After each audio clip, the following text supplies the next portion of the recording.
நான் என் பேர் அஜித்குமார் சார். நான் சென்னையிலேருந்து வரேன் சார். அதாவது இப்போ ரீசெண்டா வந்து இப்போ பிக் பாஸ்ன்னு ஒண்ணு நடந்துட்டு போயிட்டுருக்கு சார். அதுல உங்கள கூப்பிட்டீங்கன்னா போவீங்களா? மாட்டீங்களா? இது எப்படி இருக்குது? பிக் பாஸ்க்கு நீங்க இல்லை போவீங்களா? இல்லை, அந்த நிகழ்ச்சியை அண்ணன் வந்து இப்படி அது ஒரு நிகழ்ச்சியாக பார்க்கல. அது வந்து ஒரு நம்ம மக்களுக்கு இருக்க பிரச்சனை, இது புரணி பேசுகிறது ரொம்ப பிடிக்குது, புரியுதா? அதில் அது ஒரு டிஜிட்டல் புரணி அடிச்சுக்கிட்டது, அவனை பேசுறது இதையெல்லாம் பார்க்கும்போது மக்களின் மனநிலை மேலேயே நமக்கு ரொம்ப வருத்தம் வந்துடுது. அதனால் அந்த நிகழ்ச்சி நீ அண்ணனுக்கு வந்து இங்கே பாரு, நிறைய வேலை,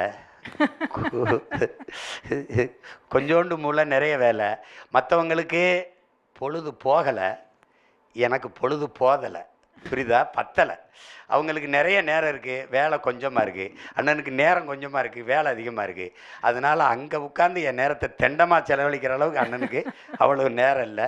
நாகரிகமாக ஒன்று சொல்லுவேன், என்னை விட்டுருங்க.